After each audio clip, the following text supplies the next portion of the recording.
पाकिस्तान के पेशावर में 200 करोड़ पाकिस्तानी रुपए के बराबर की कपूर हवेली अब गिराई नहीं जाएगी और न ही उसके पास दिलीप कुमार का पैतृक घर तोड़ा जाएगा। यह घोषणा पाकिस्तान की सरकार ने की। नमस्कार, मैं हूं प्रकाश हिंदुस्तानी और आप देख रहे हैं पाकिस्तान नामा। पाकिस्तान नामा में आपका स्वागत है और आज इस खबर के साथ इस कार्यक्रम की शुरुआत करते हैं कि पाकिस्तान के खैबर पख्तूनख्वा में वहां की प्रांतीय सरकार ने फैसला किया है कि वह पेशावर में कपूर हवेली और उसके पास ही दिलीप कुमार के पैतृक मकान को खरीद लेगी और इन्हें बर्बाद नहीं होने देगी। ये माना जाता है कि ये दोनों ही मकान बड़ी पेशावर की पहचान बने हुए हैं। वैसे शाहरुख खान का खानदान भी पेशावर का ही है। वास्तव में ये दोनों मकान इतने पुराने हैं कि ये अपने आप ही गिरने के कगार पर हैं। वैसे यह बात बहुत मायने रखती है कि पाकिस्तान के प्रधानमंत्री इमरान खान का होम स्टेट भी यही है, खैबर पख्तूनख्वा। पाकिस्तान की पुरातत्व विभाग के प्रमुख अब्दुल समद खान ने कहा है कि दोनों ही मकानों को म्यूजियम का दर्जा दिया जाएगा। यहाँ राज कपूर का पैतृक घर कपूर हवेली है। यहीं राज कपूर का जन्म हुआ था। ख्वानी बाजार, किस्सा ख्वानी बाजार इस इलाके को कहते हैं। राज कपूर के दादा यानी पृथ्वीराज कपूर के पिता दीवान थे बशेश्वर नाथ।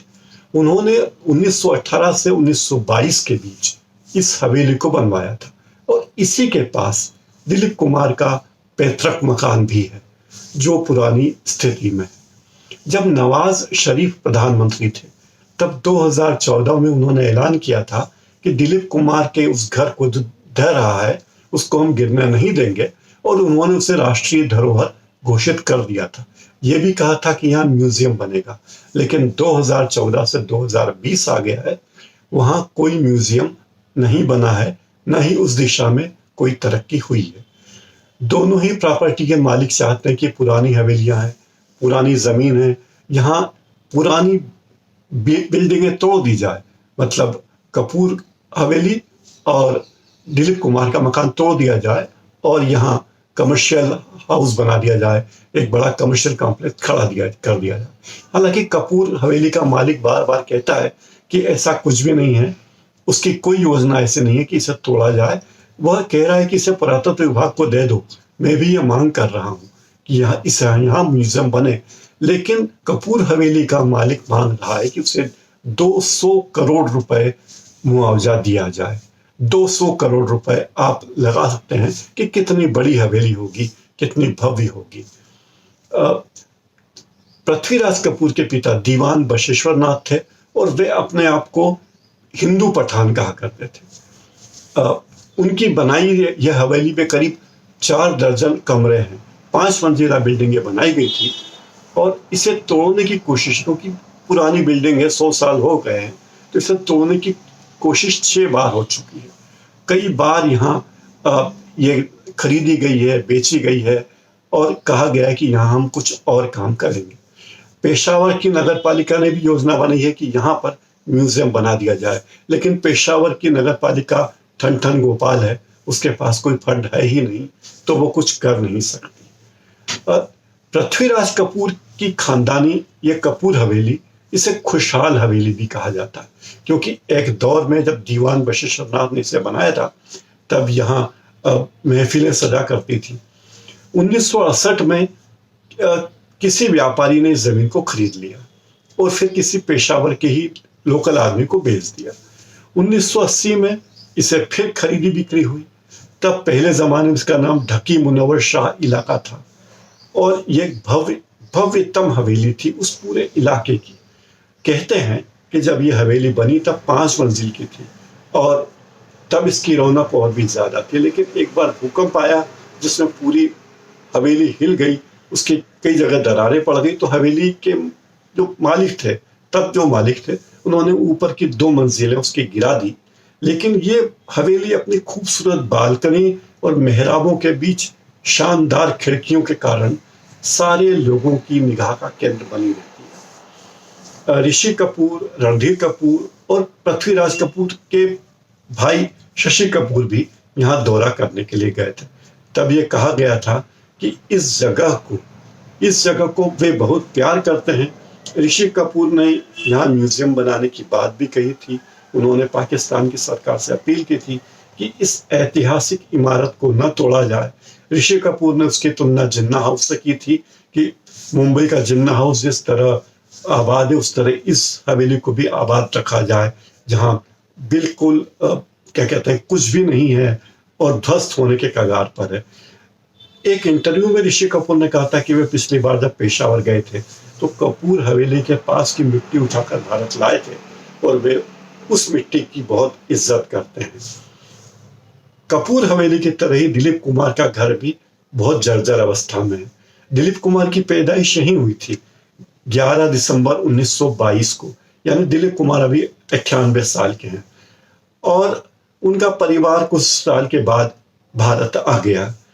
दिलीप कुमार के मकान को भी पाकिस्तान की सरकार ने एक नेशनल हेरिटेज घोषित किया था और म्यूजियम बनाने की बात कही थी, लेकिन अभी तक उस बारे में कुछ भी हुआ नहीं है।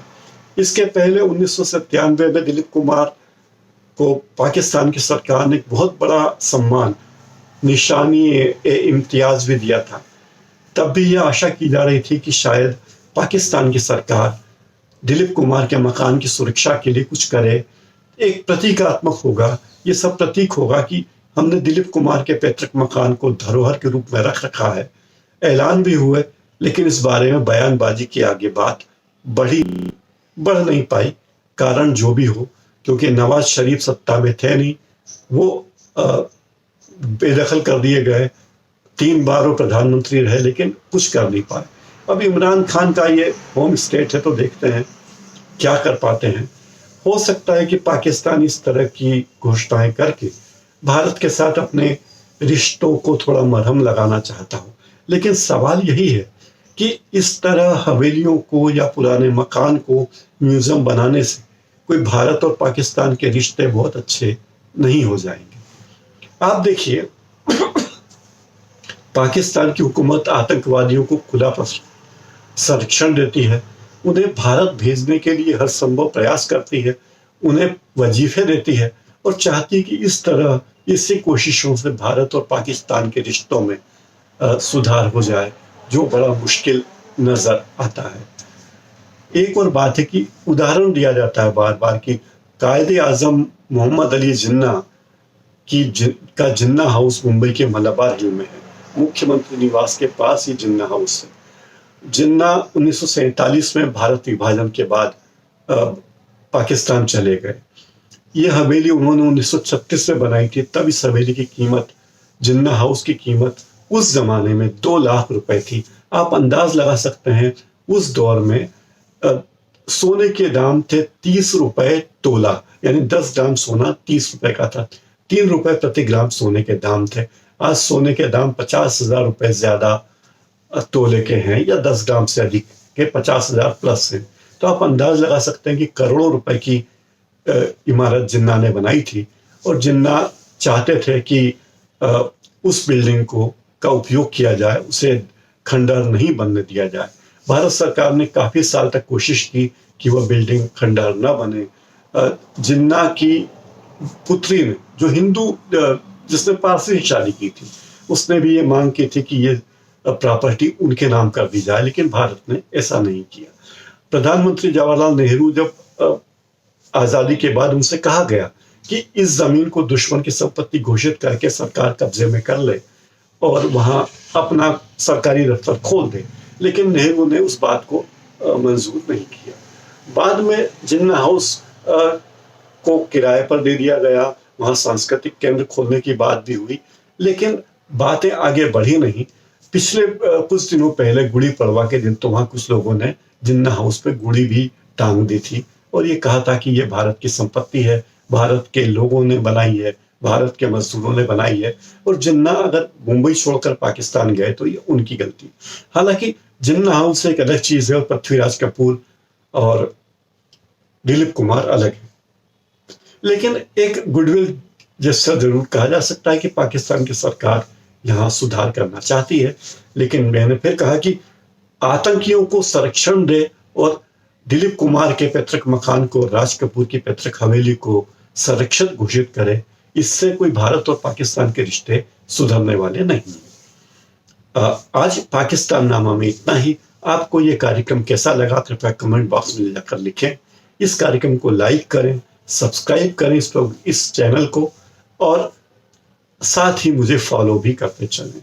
तब तक के लिए नमस्कार, सत श्री अकाल और सलाम अलैकुम। यानी भगवान आपको सभी को सकुशल रखे, आप सबको सलामत रखे। जय हिंद।